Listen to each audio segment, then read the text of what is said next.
Hello everyone, today we going to learn standard 7 practice set 37. Question number 1 आहे, if 7 kg onions cost 140 rupees, how much must we pay for 12 kg onions? बघा, जर 7 kg ओनियनची cost दिलेली आहे आपल्याला 140 rupees, तर आपल्याला 12 kg ओनियनची cost किती द्यावी लागणार आहे? ओके, तर बघा इथे 7 kg ओनियन आहे, इथे 12 kg ओनियनची कॉस्ट विचारलेली आहे. हे ऑनियन्स जे आहे हे वाढलेले आहे, म्हणजे इथे 7 आहे, इथे 12 आहे, ओनियन्स वाढलेले आहे, तर साहजिकच आहे की यांची कॉस्ट पण वाढणार आहे ना.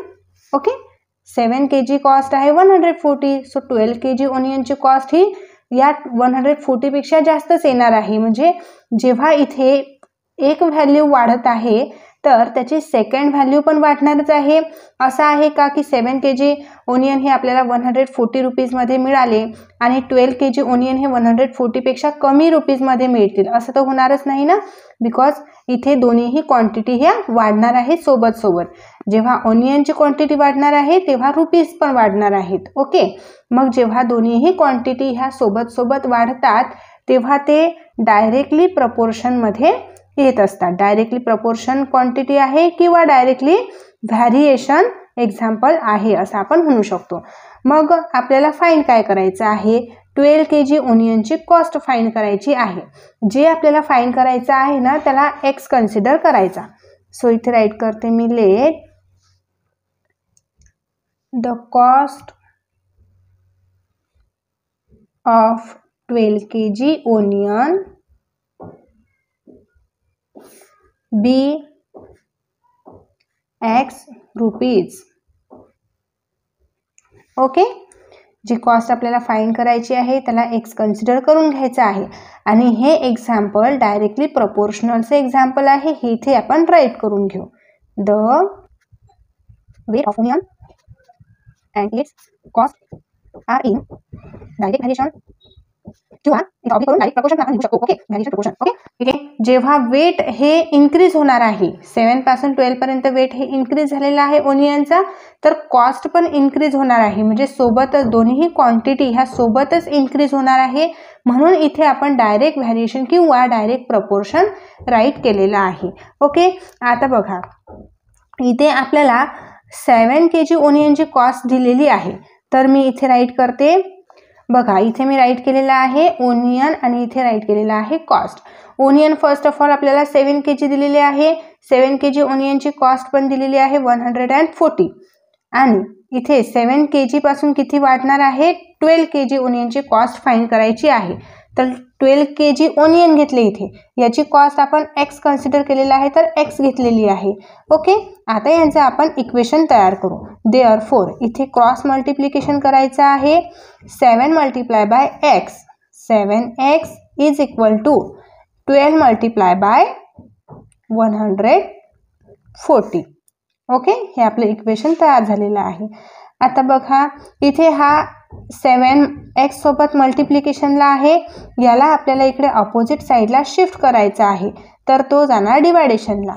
म्हणजे इथे 12 मल्टिप्लाय बाय 40 अपॉन 7 आणि इथे x राहणार आहे. ओके, बघा आता या 7ने आपण 12ला डिव्हाइड करू शकत नाही, तर 7ने आपण 140ला डिव्हाइड करू. 7 1 जार 7, 7 2 जार 14 आणि हा 0 ॲज इट इज. रिमेनिंग काय व्हॅल्यू आहे? 12 मल्टिप्लाय बाय 20. इथे 1 येणार आहे ना, 1ने आपण ह्याला नंबरला डिव्हाइड केलं तर आन्सर तेच येणार आहे, म्हणून 1 राईट करायची आवश्यकता नाही. So x is equal to 12 multiply by 20, 12 2 जार 24 आणि रिमेनिंग हा 0 आहे, हा 0 लिहून घेतला. एक्सची व्हॅल्यू आपल्याला मिळाली. आता बघा एक्सची व्हॅल्यू मिळाली तर आपण एक्स काय कन्सिडर केला होता? The cost of 12 kg onions be x. X हा आपण 12 kg ओनियनची कॉस्ट कन्सिडर केली होती. मग इथे एक्सची व्हॅल्यू मिळाली 240, म्हणजे 12 kg ओनियनची कॉस्ट इथे आपल्याला मिळालेली आहे. सो इथे फायनल आन्सर राईट करून घेऊ. We pay ₹240 for 12 kilogram onion. Okay, जसं आपल्याला क्वेश्चनमध्ये विचारलेलं आहे की आपल्याला 12 kg ओनियनची कॉस्ट किती पे करावी लागणार, तर इथे पे करावी लागणार 240 रुपीज. अंडरस्टँड. क्वेश्चन नंबर 2 आहे, if 600 rupees buy 15 bunches of feed. बघा, हे फीड म्हणजे काय, कॅटल फीड, जे गुराढोरांना खायला असतं ना, त्यांचे जे बंचेस आहे, सपोज ग्रास बंचेस असतात तसेवाले. ओके, सो ते ग्रासेस किंवा फीड बंचेस जे आहे ते आपण 15 बाय करू शकतो. 15 बंचेस विकत घेऊ शकतो. किती रुपीजमध्ये, 600 रुपीजमध्ये. How many will 1280 rupees bye.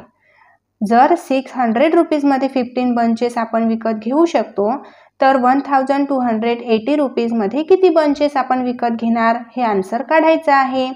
तर इथे बघा, इथे 600 रुपीज दिलेला आहे, इथे 1280 रुपीज दिलेला आहे.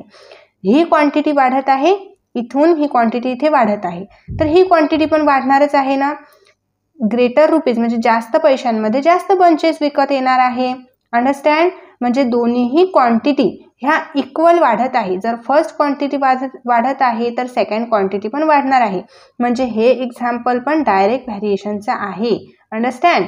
तर फर्स्ट ऑफ ऑल काय लिहायचं असते आपल्याला, जे फाइंड करायचं आहे, म्हणजे आपल्याला 1280 रुपीजमध्ये किती बंचेस मिळणार आहे, किती बंचेस आपण विकत घेऊ शकणार ते फाइंड करायचं. तर त्यासाठी त्याला एक्स कन्सिडर करू.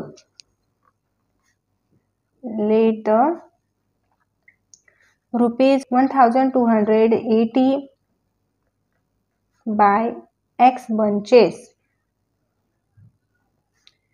Of cattle feed. Cattle feed का राईट केलं मी, कॅटल मीन्स कोण, जे गुरे ढोरे असतात त्याला आपण कॅटल म्हणतो. त्यांचं फीड म्हणजे गुरेढोरांचं अन्न. ओके, इथे तुम्हाला मराठी मिनिंग समजून घेणे आवश्यक आहे, तेव्हाच तुम्हाला क्वेश्चन इझिली समजेल, आणि क्वेश्चन इझिली समजला तर आन्सर पण इझिली फाइंड करू शकणार. ओके, आता हे राईट करून घ्यायचं आहे की हे जे एक्झाम्पल दिलेलं आहे, हे एक्झाम्पल आपल्याला डायरेक्ट व्हॅरिएशनचं दिलेलं आहे. दोन्हीही क्वांटिटी इक्वल सोबत वाढत आहे, इन्क्रीज होत आहे.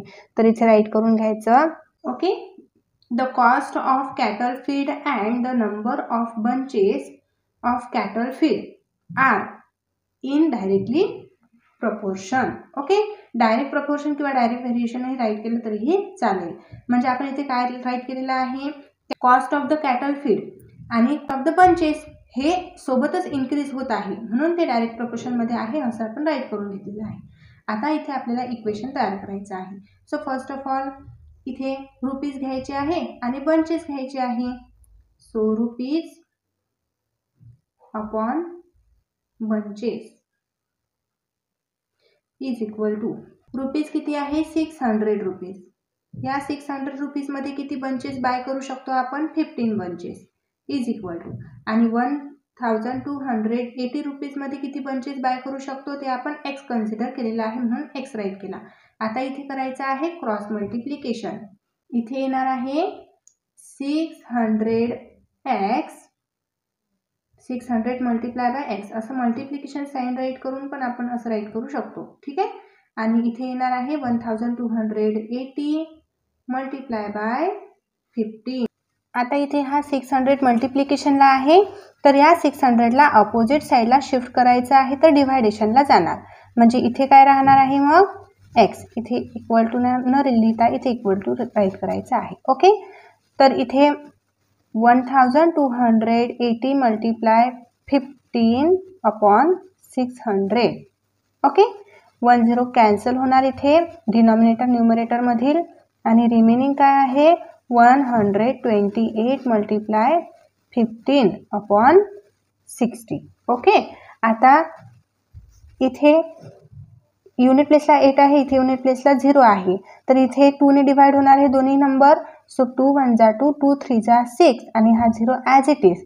आणि 2च्या टेबलमध्ये 12 हा 6 नंबरला येतो, 2 6 जा 12, अँड 2 4 जा 8, इथे 64 आलेला आहे. ओके, परत आता रिमेनिंग नंबर्स राईट करून घेऊ. 64 मल्टिप्लाय बाय 15 अपॉन 30. आता इथे बघा हा 15 आणि 30 डिवाइड होतो. 15 1 जा 15, 15 2 जा 30. ओके, आता परत रिमेनिंग नंबर काय आहे 64 अपॉन 2. या 1चं मल्टिप्लिकेशन 64 सोबत केलं तर 64च येणार आहे आणि इथे 64/2 नंबर आला.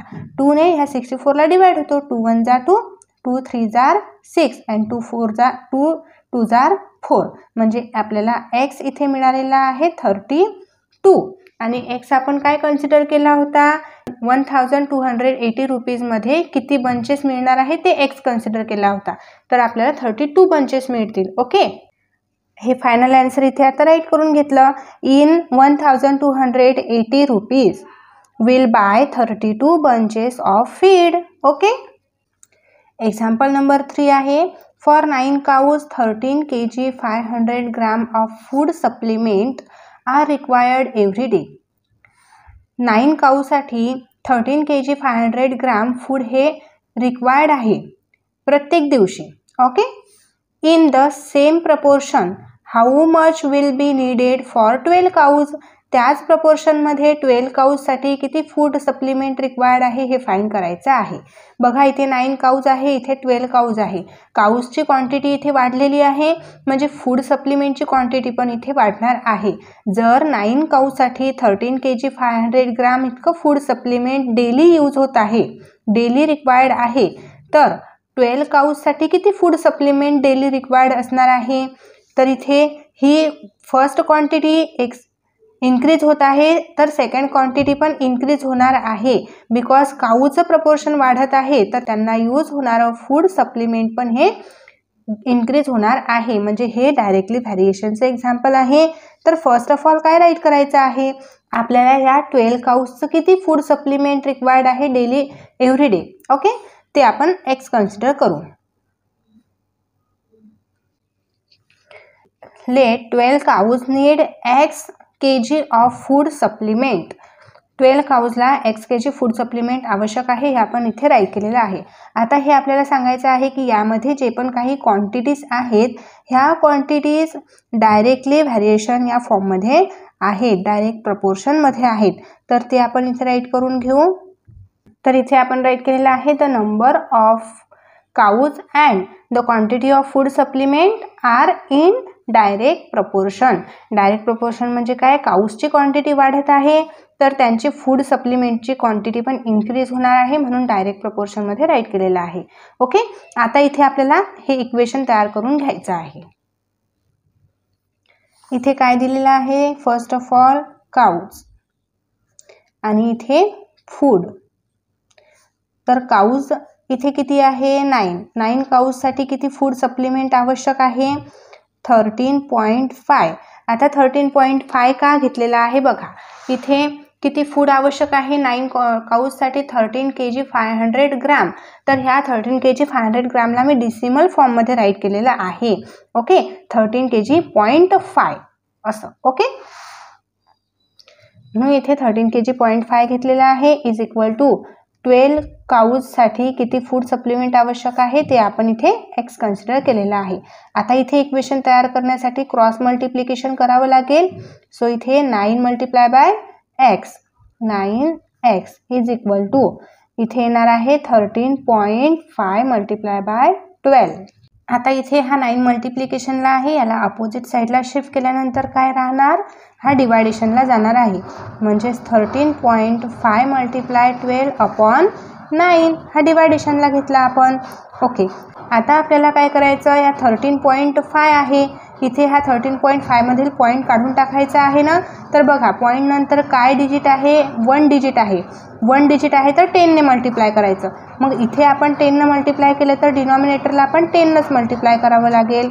ओके, तर बघा इथे 13.5 मल्टिप्लाय बाय 10, 10 5 जार 50, इथे 0 कॅरियरला 5, 10 3 जा 30, 30 मध्ये 5 ॲड केला तर 35, इथे 5 येणार, कॅरी येणार 3, 10 1 जार 10, 10 प्लस 3 13. ओके, आता इथे 1 डिजिट सोडून पॉईंट आहे, इथे पण 1 डिजिट सोडून पॉईंट द्यावं लागेल. आता 135.0, मग पॉईंट नंतरच्या झिरोची काही व्हॅल्यू नाही म्हणून तो राईट करायचा नाही. तर इथे येणार आहे 135 मल्टिप्लाय बाय 12 आणि 9 मल्टिप्लाय 10 90. अंडरस्टँड. ओके, सो आता बघा 135 मल्टिप्लाय बाय 90 केलं. 135 अपॉन 90 आहे, यांना आपण 5 ने डिवाइड करू शकतो. सो का 5 ने डिवाइड करू शकतो, कारण इथे युनिट प्लेसला 5 आहे, इथे 0 आहे. 5 आणि 0 असेल युनिट प्लेसला तर 5 ने डिवाइड होतो नंबर.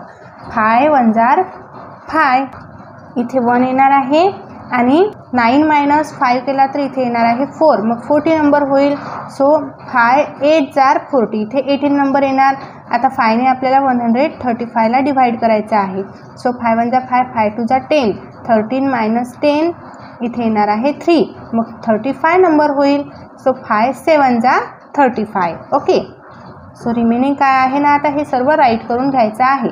इथे 27 नंबर आला, मल्टिप्लाय बाय 12 अपॉन 18. बघा 12 आहे आणि इथे 18 आहे. सो हे 2च्या टेबलमध्ये येतात. 2 9 जार 18, 2 6 जार 12. Okay. 27 multiply 6 upon 9.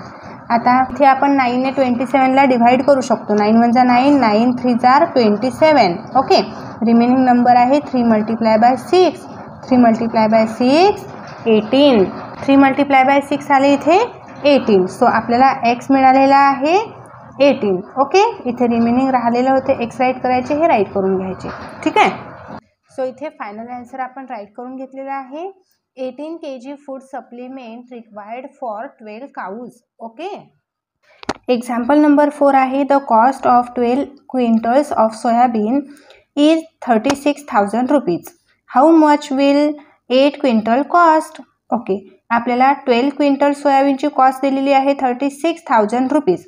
8 quintal cost विचारलेली आहे. इथे बघा आता हे 12 क्विंटल आहे, इथे 8 क्विंटलची कॉस्ट विचारलेली आहे. क्विंटल हे कमी व्हॅल्यू होत आहे, डिक्रीजिंग फॉर्ममध्ये जात आहे. ओके. इथे 12 आहे, इथे 8 आहे, कमी होत आहे ना, तर ऑब्व्हियसली यांची कॉस्ट पण कमीच होणार आहे. ओके. जेवढी 12 क्विंटलची कॉस्ट आहे त्यापेक्षा 8 क्विंटलची कॉस्ट ही कमीच होणार आहे. जर इथे ही व्हॅल्यू कमी होत आहे तर ही व्हॅल्यू रुपीजची पण कमी होणार आहे. जर फर्स्ट क्वांटिटी ही डिक्रीजमध्ये जात आहे तर सेकंड क्वांटिटी पण डिक्रीजमध्ये जाणार आहे. तर हे एक्झाम्पल डायरेक्ट प्रपोर्शन आहे. डायरेक्ट व्हॅरिएशन पण म्हणू शकता किंवा डायरेक्ट प्रपोर्शन पण म्हणू शकता.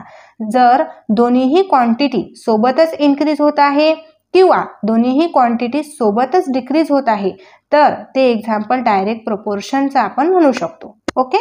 तर इथे आपल्याला 8 क्विंटलची कॉस्ट फाइंड करायची आहे, तर आपण ते एक्स कन्सिडर करू.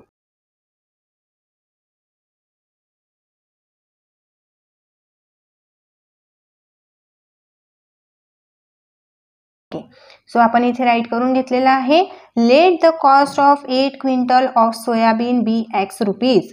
जे आपल्याला फाइंड करायचं आहे त्याला एक्स कन्सिडर करायचं असते. ओके. आता आपल्याला हे शो करायचं आहे की हे एक्झाम्पल डायरेक्ट प्रपोर्शन आहे, तर मी इथे ते राईट करून घेते.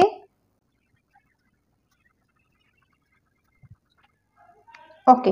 सो इथे हे राईट केलेलं आहे, the weight of soybean and its cost are in direct proportion. सोयाबीनचं वेट आणि त्याची कॉस्ट हे डायरेक्ट प्रपोर्शनमध्ये आहे. आता इथे आपल्याला इक्वेशन तयार करून घ्यायचं आहे, म्हणजे इथे आपण लिहिणार आहे quintals upon cost is equal to, बघा 12 क्विंटल्सची कॉस्ट दिलेली आहे 36,000 रुपीज आणि इथे इज इक्वल टू 8 क्विंटलची कॉस्ट आपल्याला फाइंड करायची आहे. तर इथे इक्वेशन तयार करताना क्रॉस मल्टिप्लिकेशन करून इक्वेशन तयार करावं लागेल. 12 मल्टिप्लाय एक्स घ्यावं लागेल. 12 multiply x is equal to इथे 8 मल्टिप्लाय 36,000.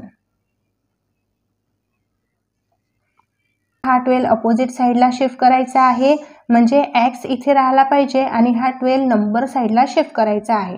तर इथे 8 मल्टिप्लाय 36,000 अपॉन 12 येणार. बघा आता 12च्या टेबलमध्ये 36 येतो, सो 12 1 जार 12, 12 3 जार 36. ओके. आणि हे जे रिमेनिंग 30 आहे, रिमेनिंग 30 इथे येणार, म्हणजे 3000 नंबर होईल. आता काय राहिलेलं आहे, x is equal to 8 multiply by 3000. आता यांची मल्टिप्लिकेशन करू.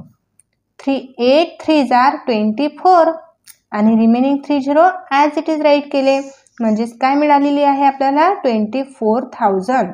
म्हणजे एक्स काय कन्सिडर केला होता, 8 क्विंटलची कॉस्ट. 8 क्विंटलची कॉस्ट आपल्याला 24,000 रुपीज मिळाली. देअरफोर फायनल आन्सरमध्ये राईट करायचं आहे the cost of 8 quintal of soybean is ₹24,000. Okay. Example number 5 आहे 2 mobile cost 16,000 rupees. How much money will be required to buy 13 such mobiles. 2 मोबाईलची किंमत इथे दिलेली आहे. 2 मोबाईल्स कॉस्ट 16,000 रुपीज. अशाच आपल्याला 13 मोबाईलची कॉस्ट फाइंड करायची आहे. तर बघा इथे 2 मोबाईल आहे, इथे 13 आहे. मोबाईल इन्क्रीज केले तर त्यांची कॉस्ट पण इन्क्रीज होणार आहे ना. म्हणजे 1 क्वांटिटी इन्क्रीज होत आहे तर सेकंड क्वांटिटी पण डायरेक्टली इन्क्रीज होत आहे. म्हणजे हे एक्झाम्पल पण डायरेक्ट प्रपोर्शनचं आहे. तर आपल्याला फर्स्ट स्टेपमध्ये काय राईट करायचं आहे की जे आपल्याला फाइंड करायचं आहे ते आपण एक्स कन्सिडर करत असतो. आपल्याला 13 मोबाईलची कॉस्ट फाइंड करायची आहे, सो आपण ते एक्स कन्सिडर करू. सो इथे राईट करून घेते लेट द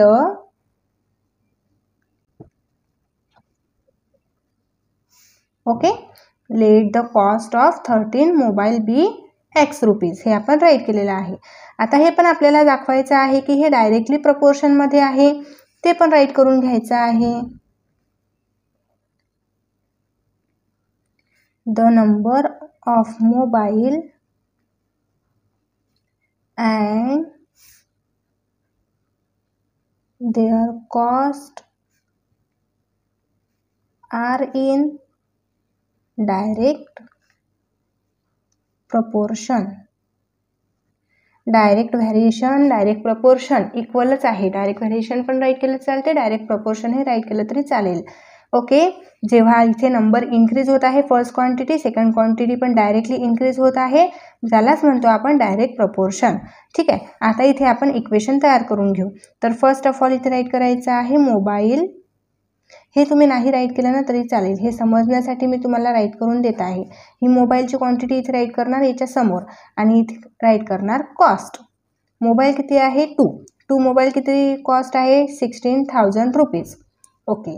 तर अशा आपल्याला 13 मोबाईलची कॉस्ट फाइंड करायची आहे, ती आपण एक्स कन्सिडर केलेली आहे. इथे आपल्याला इक्वेशन तयार करायचं आहे तर क्रॉस मल्टिप्लाय करावं लागेल. 2 multiply x, 2 multiply x is equal to 13 multiply 16,000. Okay. हा 2 इथे अपोजिट साईडला शिफ्ट करायचा आहे. इकडे मल्टिप्लिकेशन आहे, अपोजिट साईडला डिनॉमिनेटरमध्ये जाणार डिवायडेशनला. ओके. सो ही value as it is write करून घेतलेली आहे आणि हा 2 इथे डिवायडेशनला इथे एक्स जाणार. ठीक आहे. आता पहा 2ने 16ला डिवाइड होतो. 2 1 जार 2, 2 8 जार 16 आणि रिमेनिंग 30 इथे ॲज इट इज राईट करून घेतलेले आहे मी. रिमेनिंग व्हॅल्यूज राईट करून घेऊ आता. X is equal to 13 multiply by 8,000. Okay. यांची करू आता मल्टिप्लिकेशन. बघा 13 8 जार 104 अँड रिमेनिंग जे 0 आहे हे 0 ॲज इट इज. ओके. म्हणजे काय मिळणार 1,04,000 रुपीज. सो एक्स व्हॅल्यू मिळाली 1,04,000 रुपीज. एक्स व्हॅल्यू आपण 13 मोबाईलची कॉस्ट ही कन्सिडर केलेली आहे. देअरफोर फायनल आन्सर राईट करू.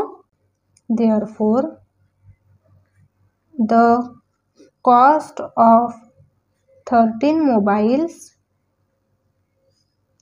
इज ₹1,04,000. अंडरस्टँड.